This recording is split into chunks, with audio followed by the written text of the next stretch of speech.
Mufasa the Lion King పై Mahesh Babu tweet.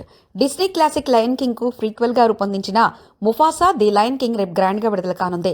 ఈ cinema విడుదలను పురస్కరించుకొని సూపర్ స్టార్ మహేష్ బాబు చేసిన ట్వీట్ ప్రస్తుతం సోషల్ మీడియాలో హాట్ టాపిక్ అవుతుంది.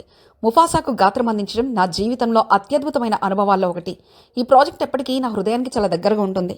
ఈ సినిమాను చూస్తూ నేను పొందిన ఆనందాన్ని మీరు కూడా ఆస్వాదిస్తారని ఆశిస్తున్నానని మహేష్ బాబు తన ట్వీట్లో పేర్కొన్నారు. మహేష్ బాబు తొలిసారి డబ్బింగ్ ఆర్టిస్ట్ గా పనిచేసిన ఈ సినిమా గురించి భారీ అంచనాలున్నాయి. ముఫాసా పాత్రకు తన గాత్రం ఇవ్వడమే కాకుండా దీనిపై ఆయన వ్యక్తిగత ఆసక్తి అభిమానులకు మరింత ఆకర్షిస్తుంది. సాధారణంగా డిస్నీ సినిమాలు అద్భుతమైన కథనం, గొప్ప విజువల్స్, భావోద్వేగాలతో అలరిస్తాయి.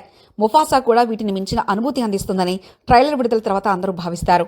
మహేష్ బాబు గాత్రం మరింత జత చేయడం ఈ సినిమాకు ప్రత్యేక ఆకర్షణ. డిస్నీ ప్రొడక్షన్ హౌస్ అత్యంత ప్రతిష్టాత్మకంగా నిర్మించిన ఈ చిత్రం ముఫాసా చిన్ననాటి జీవితాన్ని, అతను రాజుగా ఎదిగిన క్రమాన్ని వివరిస్తుంది. పిల్లలు, పెద్దలు ఒకేసారి ఆస్వాదించే ఈ చిత్రం నవంబర్ 20న థియేటర్లలో సందడి చేయనుంది. మీరు సినిమా చూడడానికి రెడీనా? మహేష్ బాబు చెప్పినట్లు మీరేమైనా భావోద్వేగ అనుభవాలు కలిగి ఉంటారా? మీ అభిప్రాయాన్ని కామెంట్లలో తెలియజేయండి.